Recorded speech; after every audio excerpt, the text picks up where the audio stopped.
नमस्कार मित्रांनो, तुमचं सर्वांचं परत एका नवीन व्हिडिओमध्ये मी मनापासून स्वागत करतो। मित्रांनो, आजचा व्हिडिओ जो आहे ना तो खूप महत्त्वाचा आहे। एक जबरदस्त IPO या आठवड्यामध्ये इन्व्हेस्टमेंटसाठी ओपन होतोय। या IPOला तुम्ही अप्लाय करायला पाहिजे किंवा नाही हे मी आज तुम्हाला या व्हिडिओच्या माध्यमातून सांगणार आहे। मित्रांनो, या IPOचे बेसिक डिटेल्स जे आहेत ते 21 नोव्हेंबर ते 25 नोव्हेंबरच्या दरम्यान हा IPO इन्व्हेस्टमेंटसाठी ओपन होतोय। IPOची प्राइस 563 ते 594 च्या आसपास आहे। इश्यू साइज 895 कोटीची आहे। मित्रांनो, साधारणतः हा IPO मध्ये 35% आसपास प्रोपोर्शन रिटेलरसाठी असलेला दिसून येतोय। मित्रांनो, हा IPO जो आहे ना हा फंडामेंटली कसा आहे, या कंपनीचं बिझनेस मॉडेल कसं आहे, कंपनीचे रिझल्ट कसे आहेत, ह्या सर्व गोष्टी मी तुम्हाला पहिल्यांदा काय करतो समजावून सांगतो आणि त्यानंतर शेवटी सांगतो या IPOला अप्लाय करायला पाहिजे किंवा नाही। जर अप्लाय केलं आणि IPO मिळाला तर यामध्ये तुम्हाला पॉसिबल किती लिस्टिंग गेन मिळू शकतो हे पण सांगणार आहे। त्यामुळे शेवटपर्यंत व्हिडिओ काळजीपूर्वक बघा, व्हिडिओला स्किप करू नका आणि व्हिडिओ आवडला तर नक्की आपल्या YouTube चॅनलला देखील सबस्क्राइब करा। मित्रांनो, कंपनीचं नाव आहे सुदीप फार्मा। मित्रांनो, ही एक गुजरात बेस्ड कंपनी आहे। जवळपास 35 वर्षाचं सक्सेसफुल बिझनेस ट्रॅक रेकॉर्ड आहे। 1989 ला या कंपनीची स्थापना झाली। मित्रांनो, या कंपनीचा जर थोडा बिझनेस बघितला ना, बिझनेस खूप जबरदस्त आहे हे पहिल्यांदा लक्षात घ्या। ही कंपनी फार्मा सेक्टर मध्ये काम करते, इनएक्टिव्ह फार्मा इन्ग्रेडियंट्स मध्ये काम करते, त्याचबरोबर स्पेशालिटी इन्ग्रेडियंट्स देखील मॅन्युफॅक्चरिंग करते।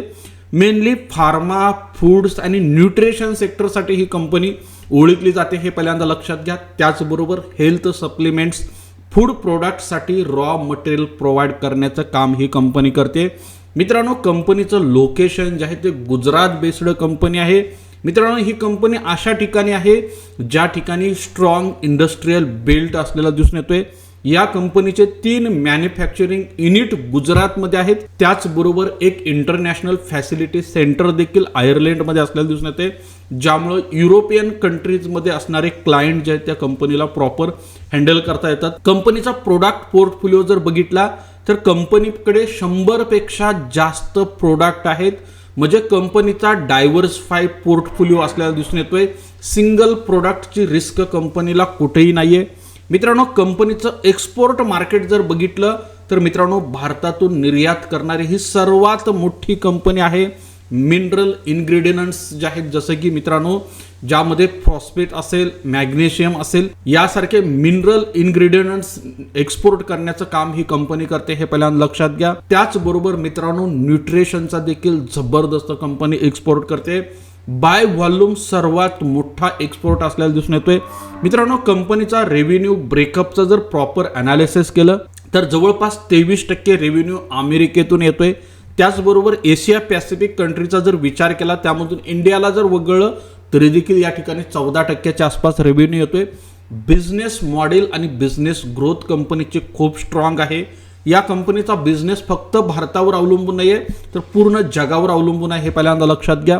कंपनीची जबरदस्त ग्लोबल रीच आहे। जवळपास 100 कंट्रीजमध्ये ही कंपनी त्यांची उत्पादनं एक्सपोर्ट करते। त्याचबरोबर मित्रांनो, 14 फॉर्च्यून 500 MNC कंपनीज त्यांचे क्लायंट असलेले दिसून येतील। त्याचबरोबर या कंपनीचा मोठ्या स्तरावर ट्रस्ट आणि क्वालिटी असल्याचं हे इंडिकेशन आहे हे पहिल्यांदा लक्षात घ्या। त्याचबरोबर मित्रांनो, प्रोडक्ट रेव्हेन्यू स्प्लिट जर चेक केला तर फार्मा, फूड आणि न्यूट्रिशन सेगमेंटमधून कंपनीचा 66.43% रेव्हेन्यू जनरेट होतोय। मित्रांनो, हे कंपनीच्या दृष्टीने खूप चांगली गोष्ट आहे। स्पेशालिटी इन्ग्रेडियंट सेगमेंटचा जर विचार केला 33.57% रेव्हेन्यू येतोय। त्याचबरोबर इंटर सेगमेंट रेव्हेन्यू जर बघितला तर 8% आहे, म्हणजेच कोअर फोकस असूनही फार्मा प्लस न्यूट्रिशनवर कंपनी मेनली रेव्हेन्यू जनरेट करते हे पहिल्यांदा लक्षात घ्या। मित्रांनो, कुठल्याही कंपनीचं मार्केटमध्ये टिकून राहण्याची कॅपॅसिटी महत्त्वाची असते। या कंपनीचं जर बघितलं तर कंपनीचे जे क्लायंट आहेत त्यातले 83% क्लायंट या कंपनीकडे परत येत आहेत आणि परत या कंपनीच्या वस्तू आणि सेवांचा उपभोग घेत आहेत हे पहिल्यांदा लक्षात घ्या। त्याचबरोबर मित्रांनो, मार्च 2026 पर्यंतचा जर विचार केला तर 50,000 टन इतकी त्यांची कॅपॅसिटी आहे। आता ही कंपनीची कॅपॅसिटी वाढणार आहे, ती जवळपास 1.2 लाख टनांपर्यंत जाणं आपल्याला अपेक्षित आहे। मित्रांनो, हा जो IPO येतोय हा IPO खूप महत्त्वाचा आहे हे पहिल्यांदा लक्षात घ्या। कंपनीचं डेट टू इक्विटीचं जर ॲनालिसिस केलं तुम्ही तर कंपनीवरती सध्या फक्त 0.2% कर्ज आहे। याचा अर्थ कंपनीची बॅलन्स शीट खूप हेल्दी असलेली दिसून येते। त्याचबरोबर मित्रांनो ही कंपनी जी आहे या ठिकाणी एक चांगला बिझनेस करत असलेली तुम्हाला दिसून येते। त्याचबरोबर मित्रांनो या कंपनीचं जर तुम्ही अजून एक गोष्ट बघितली ते म्हणजे कंपनीचे रिझल्ट FY23 FY25 चे, विशेषतः FY25 चा जर विचार केला तर ग्रोथ आणि प्रॉफिटेबिलिटी ज्या पॅरामीटरनं मोजली जाते तो म्हणजे रेव्हेन्यू। कंपनीचा रेव्हेन्यू जो आहे हा जवळपास 502 कोटी रुपये असलेला दिसून येतोय। FY23 टू FY25 च्या दरम्यान यामध्ये 5% ग्रोथ नोंदवलेली आहे। मित्रांनो ही जी ग्रोथ आहे ही मॉडरेट टॉप लाईन ग्रोथ असलेली दिसून येते। त्याचबरोबर कंपनीचा नेट प्रॉफिट जर बघायचा झाला तर तो 138 कोटी आहे। यामध्ये मात्र मित्रांनो FY23 शी तुलना करता FY25 मध्ये 30% ची ग्रोथ आहे। मित्रांनो स्ट्रॉंग बॉटम लाईन इम्प्रूव्हमेंट असल्याचे हे इंडिकेशन आहे। कंपनीचा इबिटा बघितला तर तो देखील 199 कोटी आहे। त्यामध्ये देखील ॲन्युअल ग्रोथ रेट 26% चे असलेले दिसून येते। याचा अर्थ हेल्दी ऑपरेटिंग परफॉर्मन्स आहे कंपनीचा। त्याचबरोबर कंपनीचा इबिटा मार्जिन जो आहे तो देखील जवळपास 39% आहे।